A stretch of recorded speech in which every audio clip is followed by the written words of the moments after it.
Did you guys know that this movie was originally called Pussy Island? I did. What? I did. Yeah. That was awesome. What? That's insane. Yeah. You know what? We're between these two titles. Blink twice. Yeah. What about Pussy Island. What? I mean, they wouldn't have been able to sell that movie. Am I the only one who didn't get the blink twice? Yeah. No. Okay. I did get it. Oh, you did get it. I didn't get it until they said it in the movie, and I was like, "Oh, that's blink where that twice comes if you're in from." danger. Yeah. Blink twice if you're in danger, or if I'm in danger. Yeah. When I read the title, I was like, "Oh, blink twice." Those are 2 words. Yeah. When they say in the movie, I was like, "Oh, that's clever." Yes. Okay. So you it didn't. wasn't like okay, great. I got it. It wasn't From the title. It wasn't before the movie. Yeah. Okay. You're smarter than both of us. No, it's just something girls sometimes say to each other at the bar, like, "Hey, blink twice if you need to get out of this conversation." Yeah, thanks. Yeah. Mm-hmm. YUNKJunk! Oh, hi. What's up to our sidekicks and henchfolk out there in the mother-loving geek nation? You're currently tuning into the Blink Twice If You're in Danger Cult Pop podcast, a.k.a. the Aaliyah Shawkat Show, episode 92, where we talk about movies and comics and TV and all the other nasty things that scratch your sweet, nerdy itches. Coming to you live from YUNKJunk HQ. YUNKJunk. A bomb-ass podcasting production space in Philadelphia, PA. You don't do it next time and just let him like I wait just there. sit. Yeah. Dead air. I'll just sit like this. My little spider. I'm your host, JD of Johnny Destructo's Hero Complex, located at 4327 Main Street. It's a rad-ass comic shop that caters to you specifically, so come in and buy stuff. Unlike the jerk who left me with $250 worth of subscriptions, and he just ghosted me. What a ugh. With me tonight to talk is Alice. That's me. And Noel. my mom said it sucked. Haha. Said what sucked? That is a I mean, you should say why you said that instead of it being a non sequitur. Somebody jumped in the chat. Macner Vision said, "My mom said it sucked." I'm assuming they're referring to Blink Twice. Imagine if they meant this podcast. They're just like roasting us. Mark's mom your hates this mom said it podcast. sucked. Roasting us in the chat. Damn. That's the pull quote for the poster. You know what? Come see me, Ma. Yeah. Cult Pop. My mom said Like it sucks. maybe your mom should have the guts to not use you to talk As shit a about us. go-between. Maybe she should just Now I show started it a to fake my fight face. with this person's mother. And I didn't Maybe your mom leave should there. jump in the chat and we'll have a discussion. Yeah. I'm so sorry. Dorothy Mantooth is a saint. Took her out for a I nice just say that all the seafood time. dinner. Yeah. Never call her again. Also in the booth is our trusty producer, Dylan. Hey, Dylan. Ayo. If anyone that's watching or listening Or Once- feeling this. or wants to know more about Smelling YUNKJunk HQ, the space, and also the services that you provide, where can they inquire? They sure can inquire at the email at the bottom of the screen. It shall read Dylan@yunkjunk.com. DYLAN at yunkjunk.com. Also, for clips later, can you do what you just did again? Like the pantomime? No, the pantomiming of the space. Because I The feel like it space. should be like it was. It's like a gif of I'm confused. Christopher Goodnight just says, I'm here. Yo, Hey. Hey, for tonight's main topic, we're going to discuss the new film by Zoë Kravtiz, Blink Twice. But before we get into that, I want to thank you for being here from the bottom of my heart. You're here live. Feel free to comment, like, subscribe, ring the bell notification thing. John, you know how all this stuff works. We love a little back and forth. I'm going to pause it here. I think you should be aggressive. Like smash that like Smash button. it. Just- Punch your intentions. Kick content in the nuts. What's Channing Tatum's Did you get character's rid of name? the Slater King? Slater King, that button. Sorry. Hiya, peeps. This is an email from Pink. Before Christopher St. Saucy says something, we don't have time to get to your email tonight, Ted. And she wrote this like 2 weeks 2 ago. weeks ago. Yeah, so Hiya, Love you, peeps. then. Just curious, but these questions may be unanswerable due to time allowed to ponder. Pick a film auteur. oh, okay. Well, read the whole thing and then we'll define what we did with Auteur. Okay. What's your basic bro, basic bitch pick, your normies don't understand the genius pick, and your hot take? She'd go with David Lynch, Twin Peaks as my basic bitch, Wild at Heart as my anti-normie, and insist that Dune is great.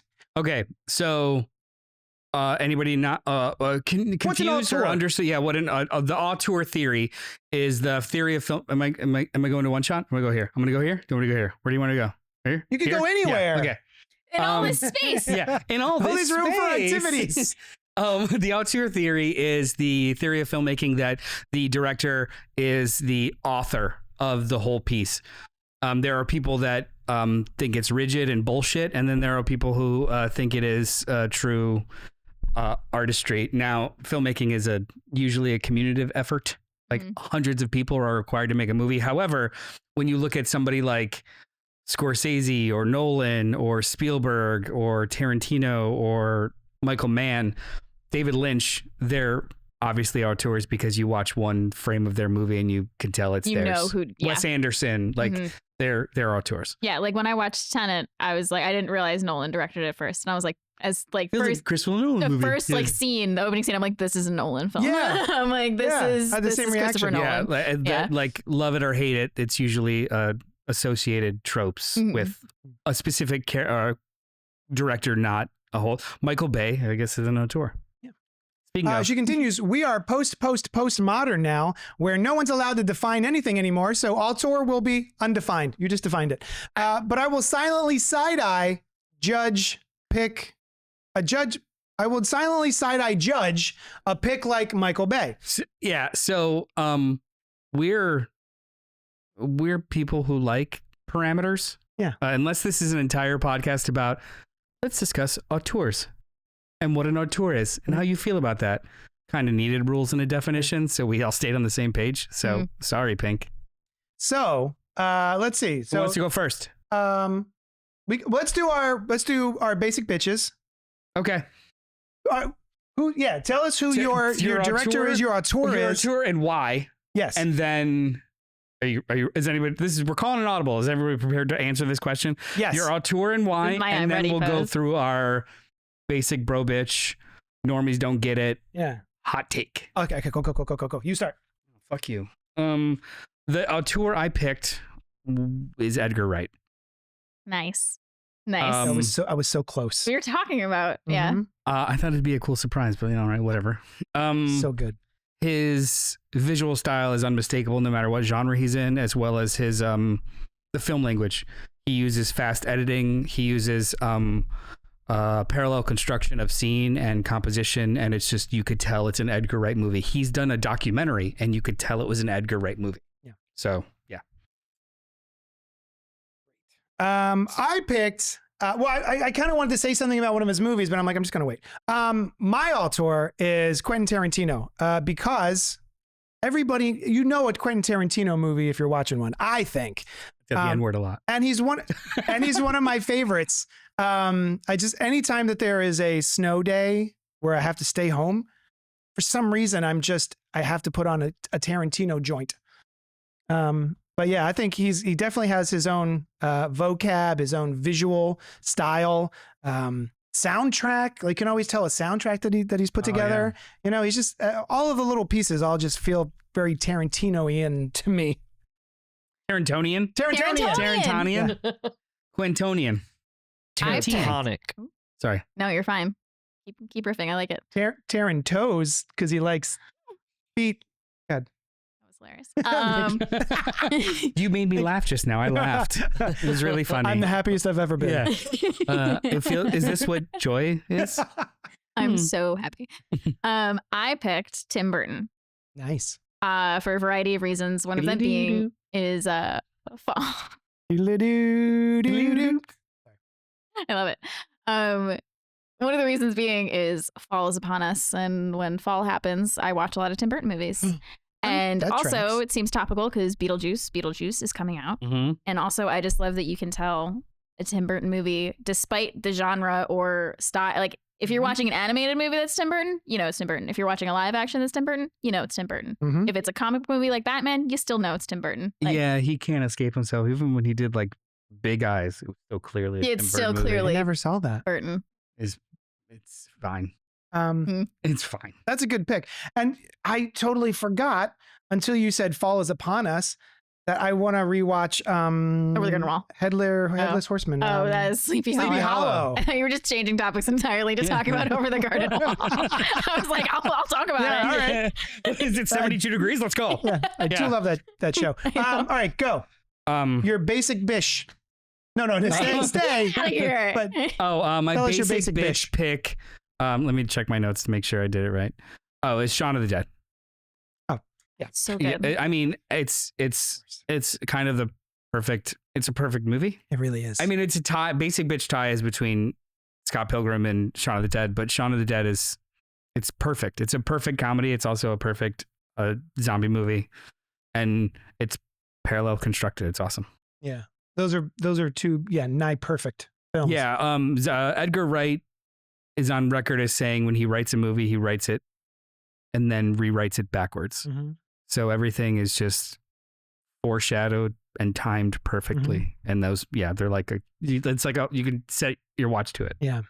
And it gives me tingle. Like I feel such a sense of like, what's the word? I get excited. Aroused? By it. Aroused. Okay. That's it. Engorged. Yeah. I get engorged by his stuff.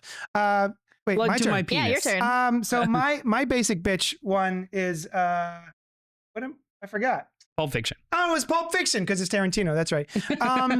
Yeah, everyone loves Pulp Fiction. Like I imagine that's most people's top Tarantino film, and it still holds up. I go back every so often and just rewatch it, and it's still really, really good.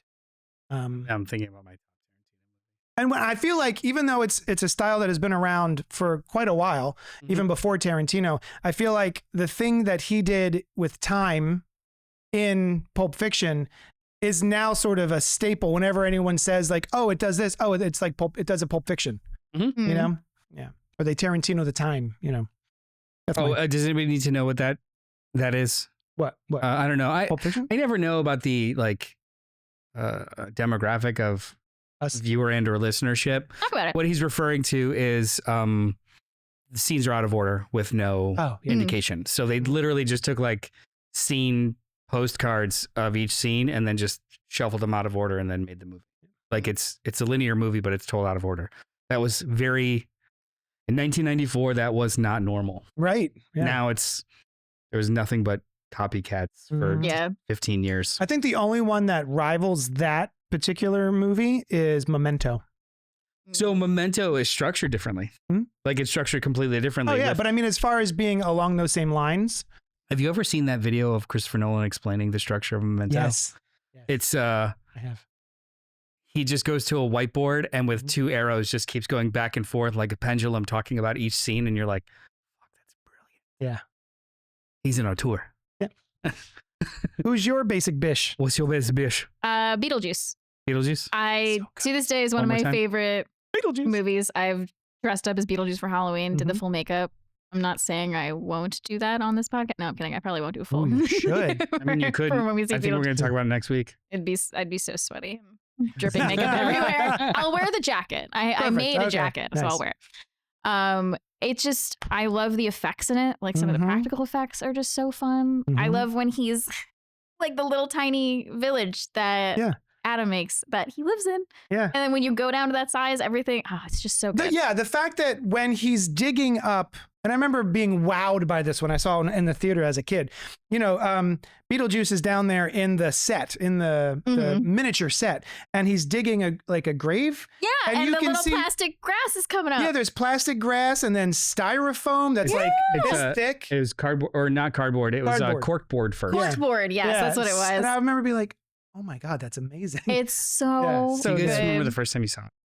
I saw it in the theater. First time me too. And I remember being blown away. I saw it at the drive-in in Downers Grove, and I wanted to see it. I picked it. I saw the previews, and I remember during the opening credits starting to get scared. Like, is this a scary movie? I didn't think it was a scary music, movie. It was basically the music, and then the spider coming over the thing. I was just like, I'm not sure, but then I was fine.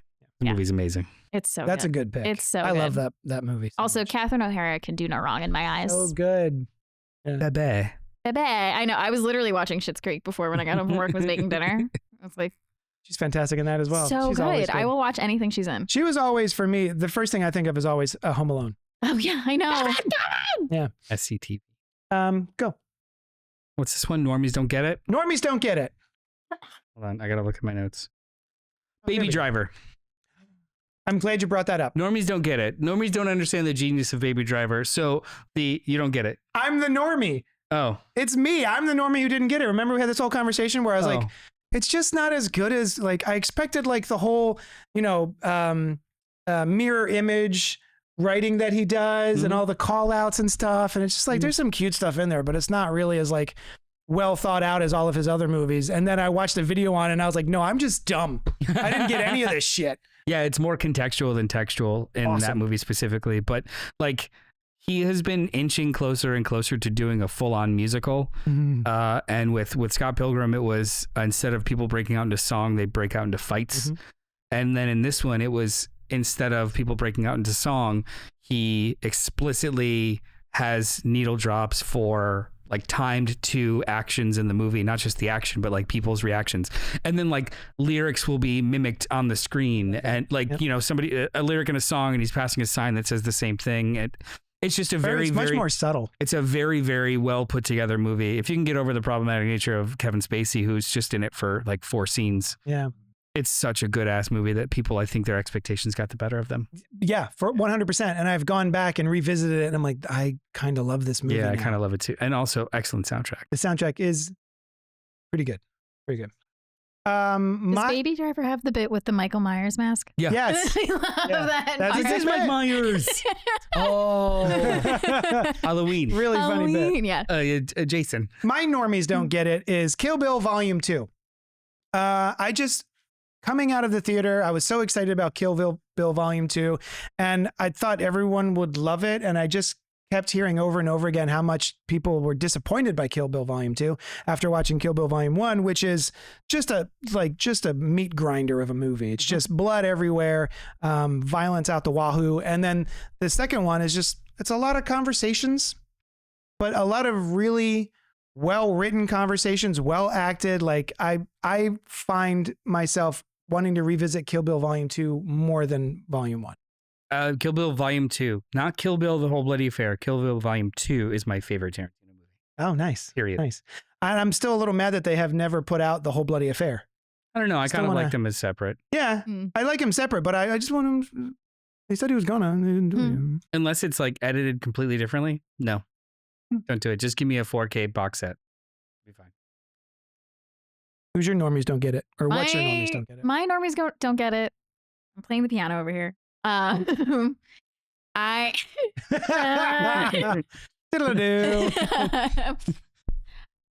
prefer Batman Returns to Batman. And I wasn't sure if this was a normies don't get it because I feel like a lot of people I talk to agree. Not at this table, or at least not with me. You're at home with us. Yeah. You are welcome. We're not normies. We accept you, one of us. But no, I think normies do. Yeah, I guess we're not. But sometimes I classify myself as a normie depending on the topic. But oh yeah, of course. But usually Batman is not one of those things. I think Batman Returns is genius. I love that movie. It's so good, and I like that it's a comic book movie, but it genuinely scared me. I mean, I watched it as a kid. Nothing is more terrifying than Danny DeVito as the Penguin. Yeah. To this day, so gross. That terrifies me. I still get mildly emotional at him ripping his masks off and just deciding he's gonna give it all away. Yeah, and she can't handle it. Yep. The trauma. That movie's awesome. Also, Michelle Pfeiffer is Catwoman. It is the horniest Batman movie. Like, it is way hornier than it has any right to be for a movie that is about a superhero. Wait, no other Batman movie has an inkling of horny. Well, actually, a little bit. Meridian Chase. There's a little bit of horny in Meridian Chase. She's horny, but it's not a horny movie. 4? If any, it's 3. But if anything, nothing else in that movie is horny other than the character. It's not like a horny movie. That's true. The Batman is mildly horny. When you watch it. Yeah. Well, it's Michelle Pfeiffer. The Batman is mildly horny. Yeah. Like the interaction between young Batman and Catwoman. Zoe Kravitz. The Batman. Oh, The yeah. Batman. Yeah, that's pretty yeah. horny. Yeah, for Yeah. sure. Yeah. Matt Aesthetically, Reeves, the Batman. Yeah, aesthetically, it's pretty horny. it's very horny. Now, we had questions. How many times can we say each, horny? We each horny. Horny. We each had different takes on what hot take meant. I thought it was just a general hot take about the director, the auteur in question. Whereas I think these cats took it as a hot take movie, right? Yeah. Yeah, like what movie is a hot take movie? Yeah. Yeah. From that auteur. My hot take is that The World's End is a better of the 3 Cornetto trilogy movies. That is the hottest take. Yeah, it's the best one. Why? Back that up. Back that ass up. It's the most emotionally mature and thematically relevant. Okay. It also says the most about just everything. That movie, like the write it forward and backwards, and then like every single beat, every single line of dialogue, every single like action is either foreshadowed and or duplicated in a different context later in the movie. It is like the most an algorithm could have made this and it still wouldn't be as perfect. I think The World's End is actually like a top to bottom A+ movie. I don't think I've revisited it since the theater. It's so fucking I good. want to. I think I've watched Is it there like like a 8 or 9 box set of the times. Cornetto trilogy? Can I Probably. just buy like a Probably. I want it. Hot Fuzz is great too, but so I had Hot Fuzz is too long.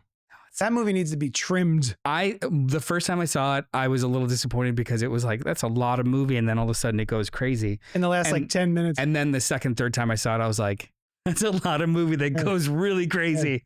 Also, the Sparks Brothers is an awesome documentary. What's that? It's about the Sparks. It's a band. Oh, okay. Thank He you. did a documentary about the band Sparks. Oh. And Sparks is, what are they?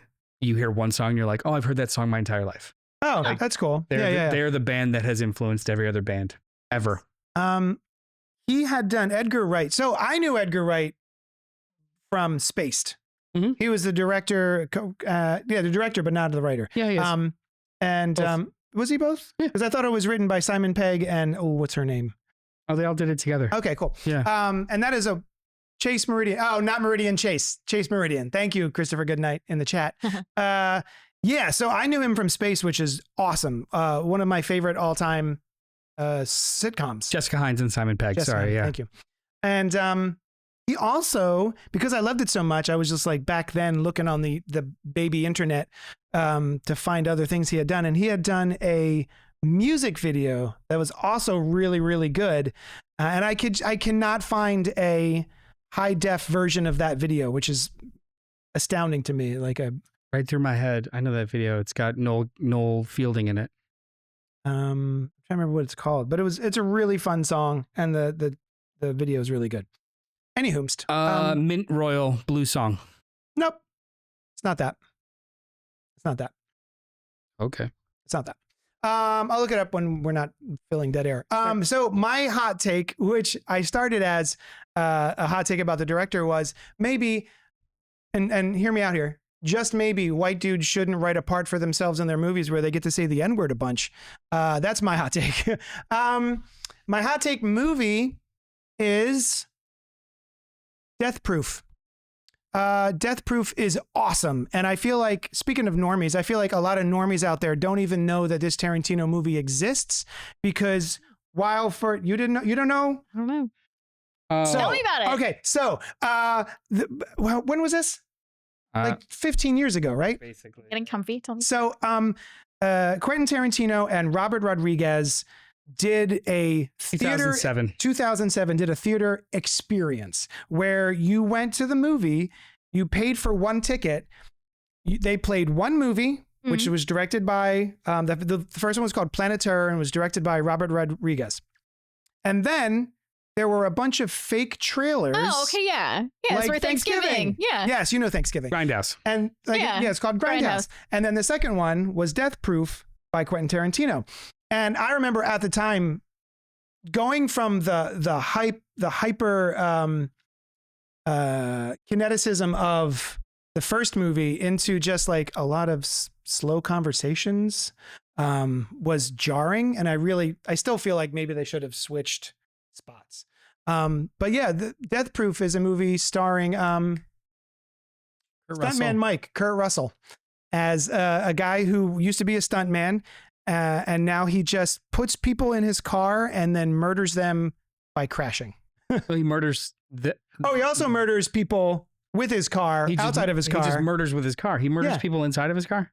Yeah, remember? So it's like Christine, except there's somebody behind the wheel. Yes. I don't remember. Yes. I don't remember. Tell me. What's her nuts is in it? From Scream. Oh, that's right. Yeah, okay. What's her name? She's in the other one. Me Rose too. McGowan. Rose McGowan. Me too. Rose McGowan. She was going to be my next. Me too. Me too. She was hurt. She's trauma. So, she started the whole thing. I know. It's a legitimate thing to be known for. And I'm proud of her for doing it. I know, but just we got excited, and it's like a really.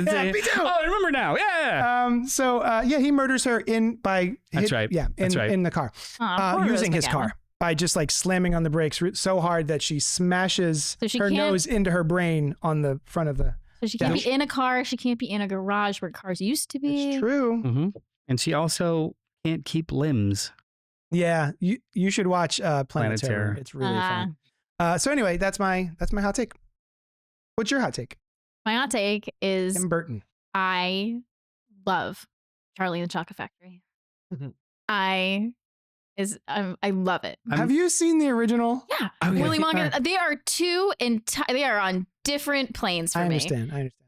Gene Wilder's Willy Wonka and the Chocolate Factory it's Willy Wonka and the Chocolate Factory, by the way. That's right. Charlie and the Chocolate Factory is with Johnny Depp. And directed by Tim Burton. So Willy Wonka and the Chocolate Factory was a big part of my childhood. Yeah. And then I was almost a teenager when Charlie and the Chocolate Factory came out, and my sister was younger. And so like she really enjoyed this movie, and it ended up becoming like a family movie for us. Okay. And I know all of the Oompa Loompa dances from that movie. Actually, I'm going to agree with you. I really like that movie. Bust out Augustus Gloop right now. I will do it. Dylan, hit it. No, I'm kidding. That was a good. I actually really like that movie. It was a good movie. Yeah. It's fun. Hated it. I don't think they have to be the same thing. I think that's. I don't need it to be the same thing. You know what it was?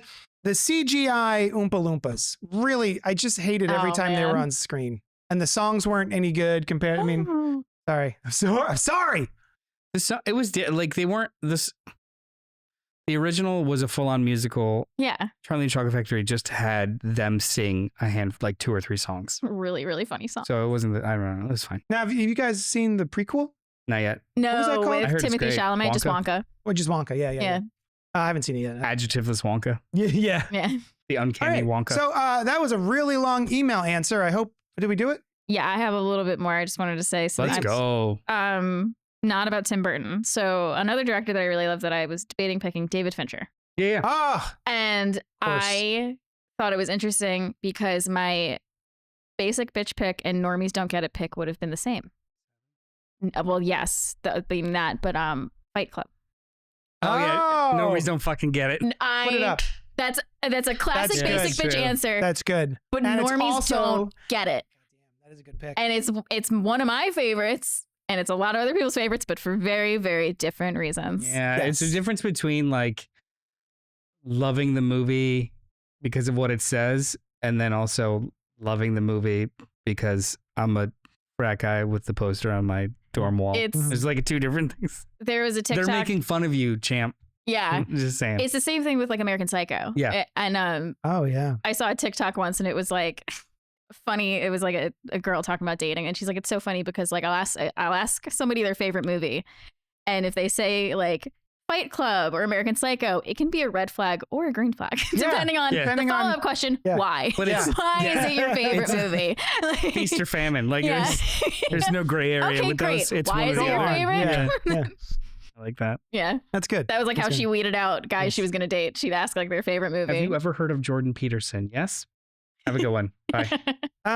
Anyway, sorry, that was a little bit of a sidetrack. No, I think that's awesome. Requiem for a Dream. That's Darren Aronofsky. Oh, that's Aronofsky. Yeah. Oh, it feels so Fincher. Well, actually, it feels so Fincher. Aronofsky. Where did he go? That could be our tour. I mean, he just did. Wait, no, he didn't just do anything. I haven't heard what was that the name in last so Aronofsky long. movie? Yeah, and all this time it feels so Finchery that I just kind of forgot. Anywhoomst, so there we go. We finished your email, or we answered it. Thank you so much, Pink, for writing in. That's a great question. Darren Aronofsky. Sorry, Mother. Oh, Mother. And The Whale. God damn it. Oh, The Whale. Yeah, that was him. Mother, The Whale. My favorite Aronofsky movie, I think, is The Fountain. I fucking adore that movie. I've Wrestler. Tried. Really? You've tried to adore it? You've tried to finish it? No, I finished it multiple times. Oh. I just don't care. I do. Have you ever seen The Fountain? No, I haven't seen The Fountain. Dude. Maybe if we just sit down and you just explain it to me. I will absolutely, I could do that in like a paragraph, tell you exactly what the movie is, and then hopefully it'll open your eyes. Great. Yeah. All right, so we're gonna move. Are we moving on to our main review? Are we doing Poppins, or did we kill too much time? Poppin'? Oh, what's poppin'? Lockin'? What's poppin' lockin'? I don't know. I don't care. We've already done. It's been a while. We've been. Let's move on to our main review. What do you think? Sure. Okay. Yeah. Blink Twice is our main review, written by Zoë Kravtiz and E.T. Feigenbaum, who, and I had to look that up because I had never heard that name before. I mean, I heard E.T., but Feigenbaum I didn't know. And they had worked together on the high fidelity remake streaming television show that they made like 2 or 3 years ago that I was severely disappointed that they didn't continue with the second season because it was awesome. Anywhoomst, they worked on that together. This is directed by Zoë Kravtiz, starring Channing Tatum, Naomi Ackie, Alia Shawkat, Adria Arjona, Christian Slater, Haley Joel Osment, and Gina Davis, why not? When tech billionaire Slater King meets cocktail waitress Frida at his fundraising gala, he invites her to join him and his friends for a dream vacation on his private island. Wild nights soon blend into sun-soaked days, but when strange things start to happen, Frida must uncover the truth if she hopes to make it out alive. So this was a special request from Christopher St. Saucy Goodnight, who sent us an email and was like, review one of these 2 movies. And so we did. Yeah. It was either this or Strange Darling. Which honestly, I at the time I wanted to see first, but it's like an hour away from us. Only 2 times a day. Yeah. And I think it's going away as soon as Beetlejuice comes out. So like it was aggressively harder to go see. Yeah. So we decided on this one. And I wanted to ask you immediately after watching this movie, I wanted to ask you how you felt after watching this movie you were like, I'm a little bitter. I was very bitter. I'll talk about it with my actual reaction. Okay, do cool. we want to get into that now? Oh yeah. We're going to give our overall thoughts on this movie, and we will let you know because there's tons of spoilers and we're going to get into them, but I promise we'll let you know ahead of time. But yeah, let's just give our overall. All right. So, Johnskis. I was, anybody knows I've been away for like 2 months. No, this is the first podcast I've been back on for like 3 weeks, 4 weeks. And I love going to the movies. It's my church. I need to do it or I go crazy. And I haven't been to the movies in well over a month because of like travel and all kinds of stuff. And I got a little sassy because I only have so many times to go or abilities to go. And I have not seen Alien. I have not seen The Crow. I have not seen these other things that I don't know if they're better or worse. I just haven't had a chance to see them. And you weren't able to get to it. And I got a little bitter because it's like I have this one opportunity to go to the movies this week, and I would not pick Blink Twice. I don't want to go see this versus Alien Romulus, which has been spoiled to high fucking heaven for me now because everyone's an asshole on Twitter. And I wanted to see it, so I went into this a little miffed, a little peeved. And I was wrong. This movie's awesome. Nice. Because we haven't discussed it. This movie's straight fire. That's awesome. Oh, I'm so glad. I'm so glad. Because I'm still upset I've not seen Alien yet. I haven't seen it yet either. I'm very upset. I haven't seen The Crow either, and I know we talked about it last week, but we'll go. Fuck him. Okay, cool. Yeah, let's go. I mean, it won't be in theaters for another 10 minutes, but yeah. All right, let's go right now. Bye. Have fun. So for me, I had no idea what this movie even was when Christopher St. Saucy asked for it. And then I remember like, I saw a poster or like a little thumbnail of Channing Tatum with a camera, I guess. Yeah. And I was like, this could be a rom-com or any other kind of genre movie. I had no idea what I was even going in for. And I was so delighted. This movie was awesome. I came out of this like hyped up. I really, really love this. If you get a chance to go see this movie without spoilers or without, I won't even watch the trailer. I highly recommend it. This was such a good time at the theater. It is masterful filmmaking in almost every regard from a first-time director, and I was flabbergasted from the shot setups, the sound design, the callbacks, and the little twists that happened. I couldn't believe how she nailed this movie. It was very confident, which is funny because I remember when we were talking about Trap, I said, "Oh, this is a pretty good movie for a first-time director." And that is for a M. Night Shyamalan movie who's been directing movies for like, what, 30 years? This movie eats Trap's lunch. Yeah. So but Trap is hot fucking garbage compared to this. Yeah, not trash. Garbage. No, trash is fun. That's so shit. I can't wait to get into spoilers to talk about this movie. I love this movie. It's not a pleasant watch for a good portion of it. There's a content so warning. I feel weird saying that I love it. But it's also hilarious at times. And it's just engaging from jump. It is very. Yeah. I loved it too. I really enjoyed it. I knew more about it going in than you did. You saw the trailer? Yeah. I saw the trailer because it was just always at the movies. They were showing the trailer. Yeah. I don't know how I missed it. I've seen the trailer like a couple times over the last couple months. Like I saw it in front of Civil War. It was in front of pretty much every A24 movie. It was in front of. Oh, is this an A24? It was in front of, I saw Cuckoo and it was. I still want to see that. It was in front of Longlegs. Yeah, it was. That was the first time I saw it. Did you blank out? You saw this trailer and you didn't even remember it? I did not see this trailer. I watched the trailer today. Did you get to the movie late and you did I probably the trailers? did. Yeah, maybe. Yeah, I probably did. Yeah, because I do this thing now where if the movie starts at 7:00, I'll be there around 7:20, 7:30 because I know that's how long the trailers will be before they even get to the movie. I go for the trailers. I love the preview. I used to.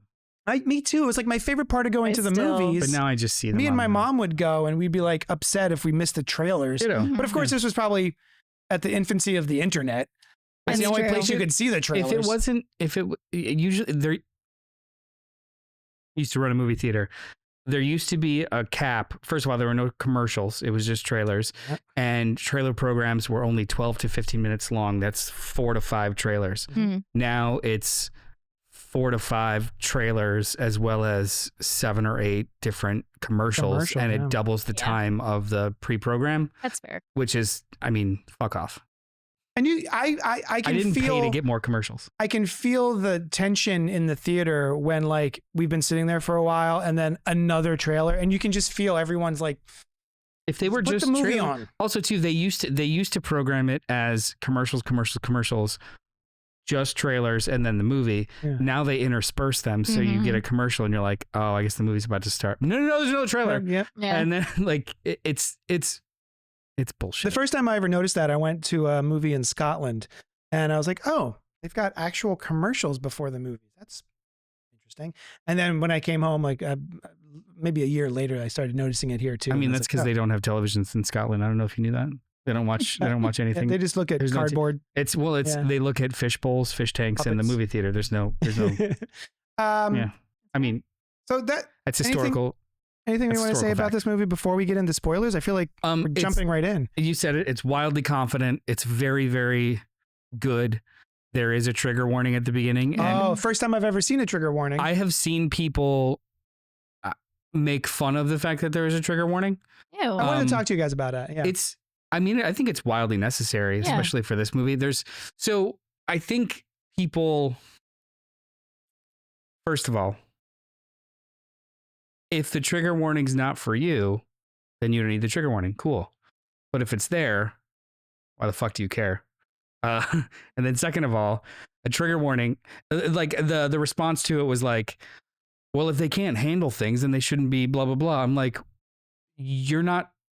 The whole point of being triggered is that you are unaware that something is going to upset you. Right. So this is a heads up. Hey, something might upset you. Here's your choice. Here's your option to go now. Yeah. It's not a fucking we're all weak thing. It's just heads up. Yeah. When it popped up, I was like, well, I guess this isn't a rom-com. Oh my God. It was, and also too, the way that this movie, I can handle a lot of things. because I've never been hurt in those ways. But the way this movie depicts it was more disturbing. Yeah. Than just straight up showing things. Yeah.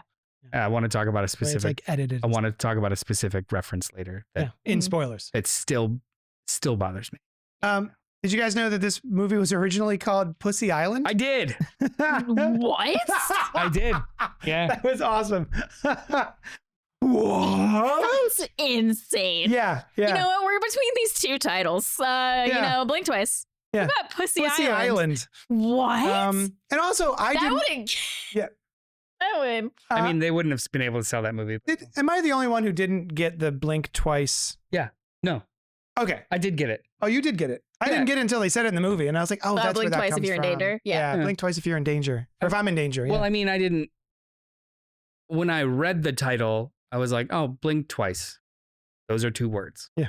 When they say in the movie, I was like, Oh. that's clever. Yes. Okay. So it wasn't like a. great. I got it. It wasn't From the title. Yeah. Before the movie. Yeah. Okay. You're smarter than both. It didn't. No, it's just it didn't register as a thing. Something girls Something sometimes girls say to each other at the bar, like, "Hey, blink Yep. twice if you need to get out of this conversation." Yeah, thanks. Yeah. Mm-hmm. All right. Let's get into spoilers. I think we all say go see this movie. Yes. Very much. But also pay attention to the trigger warning. Yeah, trigger warnings. Yeah. Maybe There's some check those stuff out. that So happens. my wife is. She said that she wasn't going to see this. We're in spoilers now. Yes. She's like, you could tell me I won't remember anything. So I just. It's kind of true. So Well, given the theme of the movie, that's kind of a funny thing to say. That's why I. He's like, you could tell me and I won't remember it, and maybe I'll watch it. You haven't bought her any perfume, no? Yeah. I told her the whole thing, and I thought she was going to be like, that sounds stupid, because if you write this all out on paper, it's crazy. Oh, Yeah. it's a Stupid. flower that does this, but then also snake venom? yeah, it's stupid. But I realized halfway through telling the story, especially when they get to the part where all the women are being revealed the truth in different like waves, she was just like riveted listening to me. I was like, this movie is fucking amazing. Yeah. This movie is fucking amazing. I heard a thought. Pink jumped in a bit. I heard a thoughtful critique. Ari, not a stupid reactionary rant against trigger warnings because they intrinsically can spoil events in the movie. That is very, very true. Yes. I understand that, but my need to not be spoiled in a movie is trumped by someone trauma having a traumatic response to something that's happening in the story. I agree with that. I would rather be so like I get spoiled all the time by just people vague posting online 2 days before a movie comes out, which is vague, but you kind of get an idea. When a trigger warning comes up, I have to make like a quick decision of, am I annoyed by this, or would I feel even worse by somebody potentially having a panic attack next to me? And I'll just be annoyed by that. I don't want anybody to not want to see something they don't see. The only trigger warning I think I would have wanted was before watching. Speak No Evil. Yeah.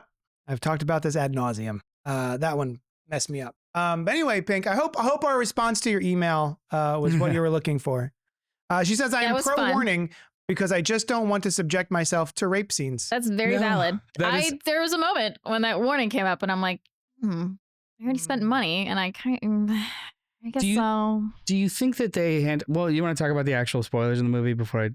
Oh yeah. Should we talk about like what the movie's about? I mean, it's not just a thing with you, Pink. It's a thing with a lot of people. It's okay. Yeah. To me, this subtextually. To me, when I walked out, this was, this is what Black Christmas wanted to be. I don't think anybody saw Black Christmas to get that reference. Oh, I haven't seen. Oh wait, yeah, I've seen Black Christmas. The most recent one, 2014 one or 2015 one. What was 2015 was about that? I guess about the sorority house. They're all sorority. Yeah. The one that's ham-fisted. Very. Was that 2015, the newest one? I don't know. Not that long ago. I was at like 2019. I thought it was. I'm thinking of one that was early 2000s. That's. Oh no, that's the first remake. That's okay, like the first remake was is a what I'm second thinking. remake. I haven't seen the second This remake. past Okay. decade. Yeah. Anyway, no, even your horror Yeah. friends are like, oh, whatever. Yeah. That's a thing. Sorry, go ahead. Oh, subtextually, this is a movie about bodily autonomy, cancel culture, and the power of forgetting, or forgetting's a gift, or we're informed by our trauma. But then also power dynamics. It's a lot. Class. There's a lot in this movie. But it's all set up in the structure of cocktail waitress and best friend get invited to a private island with this tech billionaire and his group of friends, and they just drink and do drugs all day, and all their girlfriends. And they it's great. But then they start to lose track of time. They start to notice new bruises. They start to dirt under my fingernails. Dirt under my nails. Weird. What happened to his finger? Where did you get that scar? He's got a black eye. Yeah, and then it just it's slowly revealed that the perfume that they've been given, that they're using, is it acts like a topical rehypnol. Forget Me Now. Yeah. From Arrested Development. It makes Arrested them Development. Aaliyah Shawkat. It makes them forget, I guess, the day before or the night before. Like it's not 100% sure on the technical. It seems as though just the normal spraying is about 12 hours, 8 to 12 hours, because they wait to do anything nefarious until the evening, and then they wake up in the morning and do this. So like, I'm guessing it's the way. I mean, so they spray it on, so it takes a little while to soak into the skin, into the bloodstream. Whereas later on, we're in spoilers, right? Later on in the film, Slater King smokes it, and it hits him almost immediately. Because when you inhale it in your lungs, it goes to your bloodstream. So I think so I think 12 hours would probably be right. So because it's always after dinner that shit starts to go wrong, and no one can really remember. No one really remembers after dinner. And also they added like the MMA. MDMA is like fighting. The COVID vaccine that they take. mRNA. Molly, right? They take hallucinogenics at night too. So it all turns into this mash of one big party. And that's like kind of why they don't really question, like, oh, I don't really remember what happened last night. It's like, you took shrooms and you were drinking all day, and And it's revealed slowly in a very Hitchcockian way of small little pieces of armor or scales just kind of keep falling off until you start to see a bigger picture, and it's like, what? Oh, goddamn. We were talking about the things that it is addressing, and yes to all of the things you said.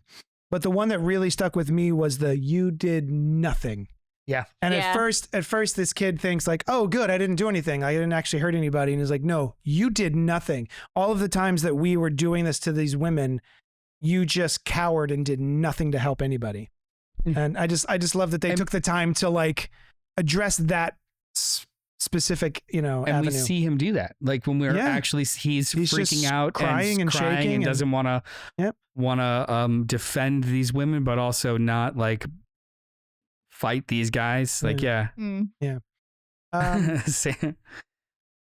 illicit drug use. Yes. And Christopher Goodnight saw Black Christmas. He liked Black Christmas. He sees everything and falls asleep for half of it. Oh, shit. I'm just saying that's his process. That's your Chris, I'm not wrong. I have a question. Yeah. So you're gonna ask two straight white guys what they thought about this film. No, I'm gonna do my spider pose. Spider pose. So when the movie started, yes, and you were more in tune with what the movie was about, and I know you'd see the trailers, did you immediately pick up on like a rapey vibe? Yeah. Okay, yeah. I wasn't sure if that was point? Do you mean like in the beginning when we're like at the party? Or do you mean like when we get to the island, or like when things start going weird? Well, I mean almost immediately, because we never really find out what he's apologizing for. Yeah. And so I assumed it was some sort of like, I assumed tech billionaire, sexual allegations of some kind. Yeah, and then, for sure. Oh, he bought a private island? Yeah, rapey. But also the trigger warning told me. I know, but it's like literally about rape. Before that, Before the movie started? No, you hadn't seen the trailer. No, I had no idea. Ignore that. If you had not seen that, do you think you would have picked up on? No, I don't. I mean, once things were going weird on the island, and stuff started to deteriorate, sure. But like, I don't, besides the thing of like, he said he's sorry. Like he did something. Obviously you did I didn't get rapey vibes. I got culty vibes. Okay. So I wasn't. So we were introduced to this new. Movie starts with the ordinary world of class structure, and then we're introduced to this new world where it seems to be flat, other than the help, and the way that everything is framed and presented, it's a cult. It's the same clothes, the same apparatus. The staff is very creepy, and they have like yellow teeth, and they're always smiling and kind of monosyllabic. And they're killing these snakes for rich, like, and they make a joke about it too, of like, so when does the sacrifice happen? Yeah. Like it to me, I thought the movie was going to turn into we started a cult. It also leans really heavily at the beginning of the movie. They lean really heavily into therapy. Yes. And like the types That's of therapy that is valid, Yeah. and his mysterious relationship with his therapist, and blah. So like I thought it was going to be cult, like a NXIVM maybe type deal. Supernatural, but basically at least cult. And I was kind of rightish, but rapey cult. Yeah. Oof. Yeah. So we were talking about Edgar Wright earlier, and how he kind of writes forward and backward. And this is not quite that, but it reminded me, in retrospect, a little bit of that technique, because there's so many little callbacks to setups in this. Like, even I watching the trailer, they stop in front of the place when they get there to take a group photo, and he's like, "Oh, everyone say making memories," and then everyone says making memories to this, and it's like, oh, there's like little things like that. That I think is a lot of fun, and I like a good setup and payoff. There's a couple of ones in dialogue too. The chair, and we should just set it on fire. How do you feel about that? And it eventually ends up becoming what causes the giant fire. The theme of it is memories. Forgetting is a gift. Yeah, like they were saying that flippantly, and you're like, oh, that's the whole fucking movie. It's literally the gift bag. Yeah, exactly.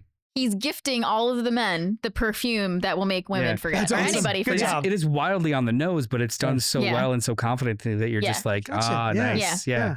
Damn it. And then what did you catch? The vibes are great. There was behind the mirror. Behind the mirror. So, in the beginning of the movie, she goes to get her secret money from behind her mirror, and then later on, she bangs on the mirror and a knife falls out. So she had hid the knife there. You get that quick shot of Alia Shawkat saying, "Hide this." Hide this. Yeah. Yeah. And that actually was when Simon Rex's character was like, "Where's my knife?" And who has my lighter? Like all of these things that are small and subtle about things missing, or what day is it? And there's under my nails. It kept ramping up the creepiness. Yeah.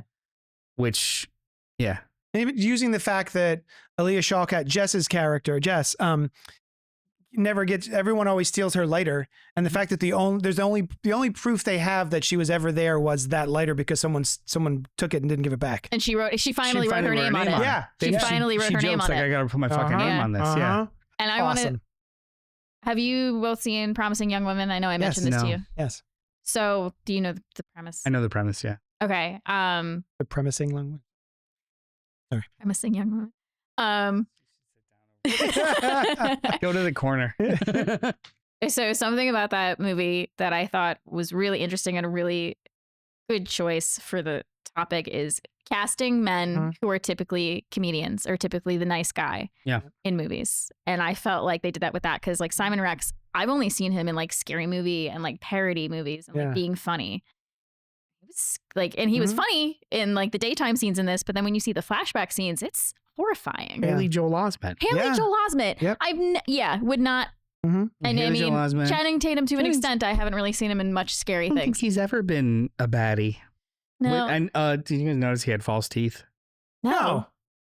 Yeah, his whole front grill was different. Oh, really? Yeah, it was a little bit of an overbite and kind of like a little too perfect. Yeah. I was just watching 21 Jump Street last night. I'd never seen it. I love that movie. It's funny. You've never seen it? No. Dude, it's so funny. I will fight for that movie. It is so funny. The second one is its own thing, but it's still funny. Yeah, they're both still good. It was funny enough. I wasn't like cackling. The best gif in the world, though. It's just like, I don't know what I'm going to do. Yeah. I love that movie. I'm trying to remember. Oh, yeah. They mentioned her nails a bunch. Yes. That becomes. I didn't even know there was going to be a twist in this movie. Like once it's revealed what's happening on the island to these women, and I'm like, okay. Oh, and they take away their phones too. Yeah. Oh yeah, Phones are taken away, so they're only taking Polaroid pictures. Yeah. Just having that revelation, I went, oh, okay, now I know what the rest of this movie is. And then nope. The callback to like where she got a scar from. What happened to Christian Slater's finger? Red Rabbit. Red Rabbit Oh. on her nails because she's been there before. Yeah, and the, awesome. Also too, the I think the Gina Davis twist is wonderful. Oh, the Gina my gosh, Davis. I know. When I don't she want to realizes, remember. she's like, I'm forgetting is a gift. I do want to remember. She is a giant advocate for women in the real life, workplace in real life. So casting her as that, I guess, pick me, yeah, or house slave type character, is very good casting. Yes. Yeah. Plus, I'm always excited when she's there. I also just love a revenge story. We say that all the time. And I also love is this a you go girl? The only problem, good for you. Good for you. We were talking about it on the way out the theater, and I was like, the only problem with a revenge movie is that there's something that has to be revenged. Yeah. And it's always so uncomfortable. But once the revenge happens, I'm like, yeah. But I also specifically love, and this is such a specific thing that I love in horror movies and just like any other type of thing. I love a woman who's going to get her revenge if she's covered in mud and blood and just like a tattered dress, and she's just like stalking her way to who she's about to murder. They give them an action shot. They give them a slow motion music cue action shot. That's my favorite. If Honestly, you've ever seen, I love it. He's pointing out shit on I want to revenge somebody. I want to be a woman in a tattered nightgown walking down the street, striking fear into the hearts of men. Just to go, I mean, that's why I love Halloween, because then I just do it just all to the go time. get pizza though. What? Right? Just to go get pizza. Pizza. I don't want you to experience trauma to have to revenge it. I'm just gonna do it. Just somebody messed up your order, and you're on your way to fix it. I just turned into the worst Karen. Yeah. I'm just like, there's a couple parts. I want to talk about the final reveal a little bit and how you guys felt about it, but there's a couple of things that were so well done by the director that I think need to be mentioned. Setting up. One of the general conceits of the movie too is that women are meant to they're kind of put in positions where they're always in conflict with each other or adversarial with each other. And the Adria Arjona character is set up to be the adversary. And there is a spot in the movie where it switches and she becomes the main ally. And how they set up the ticking time bomb with the other two girls and how it's edited and paced. So they introduce them to the venom and they're also gonna pop eventually. Yeah. But we don't know how long and we don't know when. So these two women who know the truth are constantly being triggered during dinner. Yeah. And the other two aren't there yet. And they have to hold on just long enough. And that was the most disturbing, upsetting scene ever. Yeah. And it was basically his chain. His chain? His chains. The oh my noise. God, the chains, the necklace. Oh God, I forgot about that. So that is something, that is a detail that is 10 times more effective than showing the most harsh thing in the world. Because if you do read accounts or if you have been in situations like that where your power is taken away from you, you don't remember the specifics or the broad strokes. You remember the smell, the sound, the tiny details, and they turned that into an entire plot point. And that in and of itself needed a trigger warning. That was the thing that really bothered me. And then that was the moment in the movie too, where it was like, oh, this movie's not fucking around. Yeah. And this movie has a purpose, a meaning, a voice. Like this is a movie, not just like, oh, solid. Yeah. This is a movie. I'm sure this has been said so many but like to me, after I walked out, or maybe, while I was watching it, I was kind of like Get Out vibes. Oh, absolutely. But like not only in sort of its purpose and it's being a first time director that came out of nowhere and really surprised me. But I lost what I was gonna say. But like nope, it's gone. Well, no, ADHD, baby. Get Out vibes. I actually made the comparison to Sam also. Like, if you wrote out what Get Out is about on paper, That is the dumbest sounding fucking thing in the world. If you wrote out what this is about on paper with perfume that makes you forget, it's and snakes. But if a snake bites you, Snakes out here. It's stupid. However, the way that it's presented in the world that they create to kind of like make that a genuine threat and an effective threat is just fucking chilling. This movie's fantastic. You were talking. Oh, in the very end, I wanted to. You were talking just now about the revelation, right? When these people start to remember, and the shot that I remember that it keeps cycling in my head from this movie is you see the woman's feet, and at first I'm like, oh, is she peeing? No, it was just water, and she was pouring herself a glass of water, and was having a flashback at the same time, and so you can it's tell because just they have their nosebleed. Yeah, when the it nosebleed. happens. But the look on her face as she's reliving it and sort of acknowledging and accepting what's happening. Camilla is the name of the character. She's fantastic. I don't know. I forget who played her, but she's what sticks with me the most is Also, that scene. It's not, I don't think it's an accident or it's a choice to have her throat stepped on and slowly. Yeah. That's a choice. Yeah. This movie's got layers. It's brutal. Yeah. That's all. Yeah. But what do you guys think of the very end? Her the comeuppance taking the last shot of the movie. She basically looks down at the screen and kind of blinks. Mm-hmm. How do you feel about that? That doesn't bother me as much as it bothers a lot of other people. I like a good stare down the barrel of the camera. Oh, I'm talking about the what she decides to do. I think thematically it's fine. If I think about that for more than 7 seconds, I'm like, hey, how did you use the perfume to take over his company? How does that sort of thing?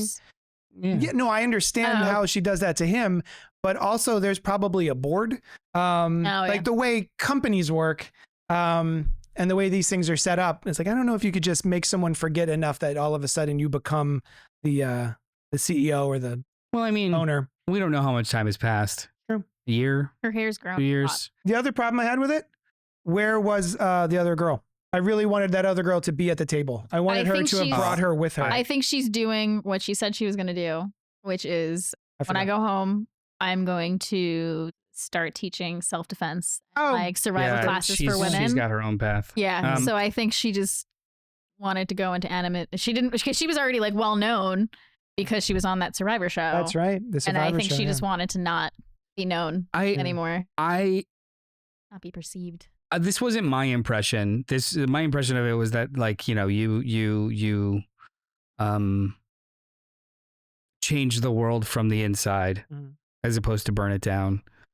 But some people don't like that, and so much as they just, you know, you should have burned it down. But would that actually change anything? Because it's just a vacuum that would be filled by another piece of shit, right? Yeah.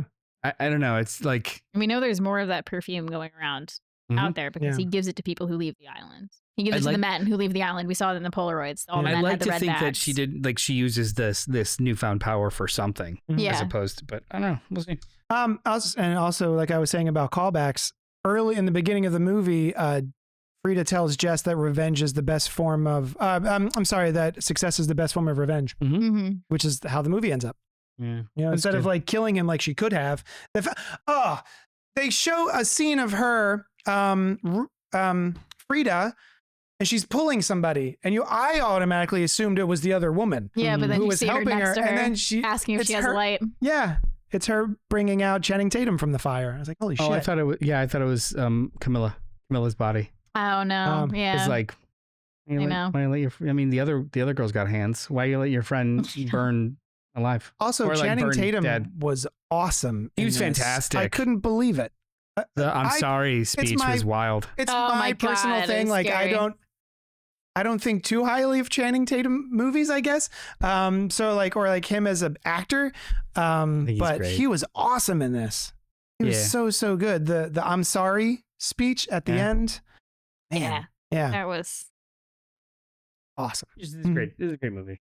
Pink says your auteur picks were on point, and Charlie and the Chocolate Factory is legit great. I agree.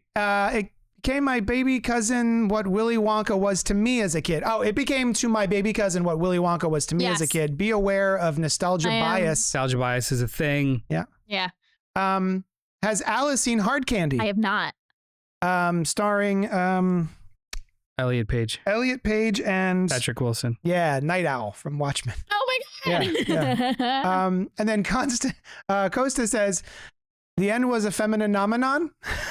Costa and I have been into Chaperone a lot. Yeah, it's because that album is awesome. Fantastic. So goddamn good. He's a feminine nomenon. Came out of nowhere. What? Oh, and the reveal of him using the vape at the end. Mm-hmm.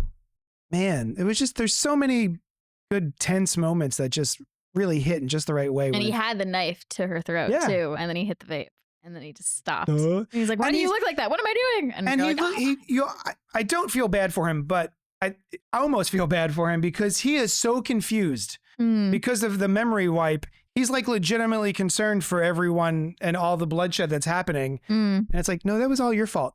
It was a very cool scene. You know, his switch. Oh yeah, he plays it very well. He gets a happy ending, which I think a lot of people have a problem with. Yeah. Right. He gets a very happy ending of, because I mean, that's legitimately his whole thing, that he doesn't want to remember trauma. He doesn't want to know, and that's what perpetuates his cruelty, that he doesn't have to know it. And he maintains his cruelty because no one's going to know it. It's like having absolute power to do anything you want. Would you actually, does society give you guardrails, or do you believe and impose those guardrails yourself if you have complete and total autonomy? And I think a lot of people would surprise you in how fucking terrible they could be if they didn't have society keeping them in check. Oh yeah, for sure. Oh man. So I think we all say this movie was awesome. Movie of the year. 5 stars. God damn. Email us and let us know what you thought of this film by emailing us at cultpopgo@gmail.com. I'm really excited to see what she does next. Yeah, me Zoe too. Kravitz. She killed this movie. It was awesome. Do we know? Oh, next week, I imagine we're going to be talking about Beetlejuice. Beetlegeist, yeah. Which the popcorn buckets were at the theater. Popcorn bucket, it's like the Here Lies Beetlegeist. Yeah, but the sandworm doesn't come out until I asked. That's not out. Yeah. That's the one I Oh, want. there's a sandworm one? The sandworm bucket. I see. I was actually thinking that. I almost bought that one while we were there, and I'm like, I would love it more if it was a sandworm. Oh, yeah. Yeah, that's the one I want. Sandworm. I asked the person, and she was like, "Oh yeah, we have them in the back. We're not allowed to put them out until like Thursday." I was like, "All right." All right, so Thursday, tomorrow. All right. Thank you so much for hanging out with us, and we'll talk at you later. Skly-doo-doo. Diddly-dee-doop. YUNKJunk!